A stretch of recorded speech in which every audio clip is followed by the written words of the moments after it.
So hi, my name is Joe Carroll. I work in product management at InterSystems. I focus on cloud and container technology. And so a lot of people ask me what the difference between virtual machines and containers are, because containers are new technology, but also because the concepts and terms are very similar. And so the goal of this video is to sort of help you understand the differences between these technologies and how they're the same. So let's start with the oldie but goodie, the virtual machines. So in a virtual machine environment, we have, of course, an operating system which is running on top of our hardware. And on top of this operating system, we're going to run what's called a hypervisor or some other sort of virtualization technology.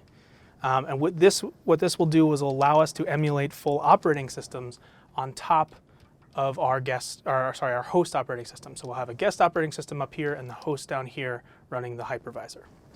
Okay, so in this case, we'll have 3 guest operating systems.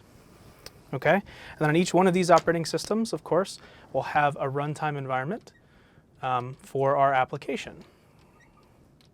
Okay, this would be all the dependencies and needs of the application that we're running. So if we're running a Java application, the runtime would be the Java runtime environment. Okay, and then of course up here we have whatever application code it is that we're running to do business, right? Okay, so in the virtual machine environment, we're emulating essentially each one of these is a virtual machine which we're emulating on top of the hypervisor. Okay, this differs, of course, from containers.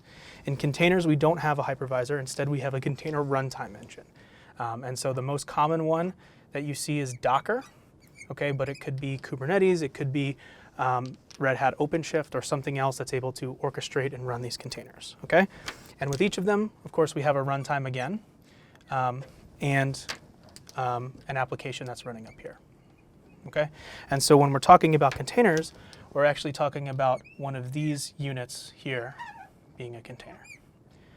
All right, so between containers and VMs, or rather containers and VMs, there are a couple similarities and differences. Okay, let's start with the similarities.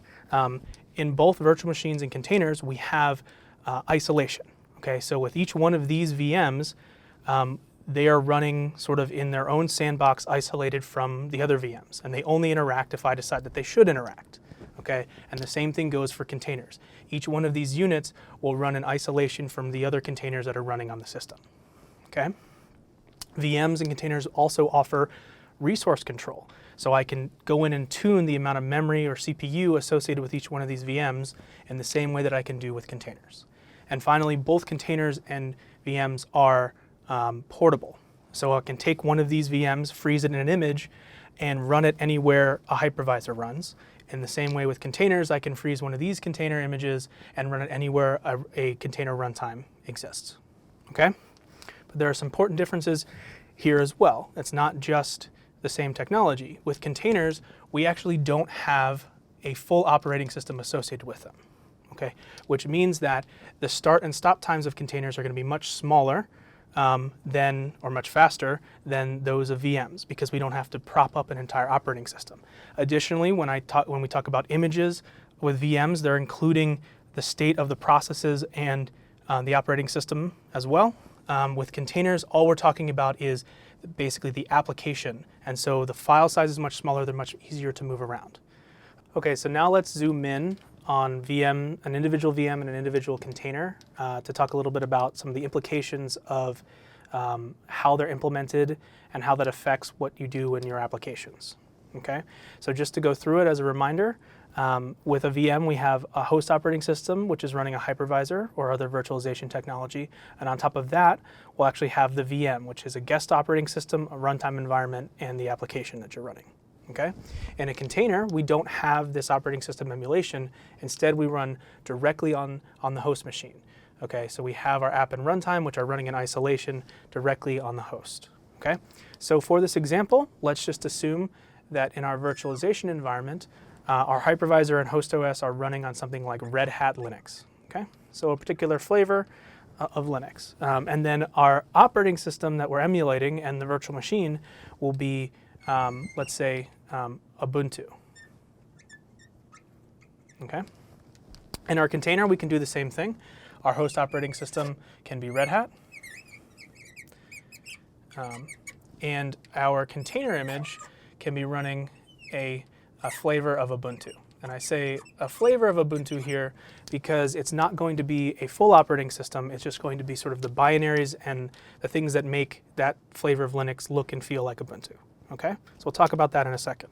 So in a virtual machine, if my application makes a system call, for example, fork, okay, to generate a new process, the kernel which will fulfill that fork call will be the Ubuntu kernel, okay, in our emulated operating system, okay, on our guest OS.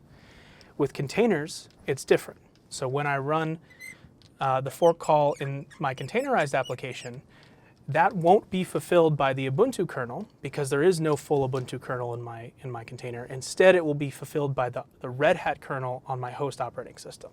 So this will actually be the Red Hat kernel. Okay? So there are a couple of implications of this sort of concept. The first, of course, is that as the application designer, if you're writing on top of virtual machines, you're writing system calls and that sort of thing against this guest operating system, whatever it is for your VM. With containers, you're writing system calls against the host operating system. Okay, and so the host operating system, if it's a flavor of Linux, will be POSIX compliant, and so there are some guarantees that you have there. But it also, it is something to keep in mind as you're designing your application. Additionally, as I said before, virtual machines and containers differ in size and how sort of lightweight or heavyweight they are. Okay, so a virtual machine, because it has this guest operating system with it, will be slower to start and stop. The images of virtual machines are much bigger. Okay, but again, that comes with the benefit of having this full operating system with it. With containers, they're going to be much smaller. Okay, so the start and stop time of this will be shorter than the ones with virtual machines because we don't have to start and stop a full operating system every time we start and stop a container. Additionally, a container image will be much, much smaller because it doesn't contain an entire operating system. It's only going to contain the files which compose whatever flavor of Linux is running. Okay, so I hope you learned a little something about containers and VMs. And if you want to learn more about InterSystems technology or this sort of thing, go to learning.intersystems.com. Thanks.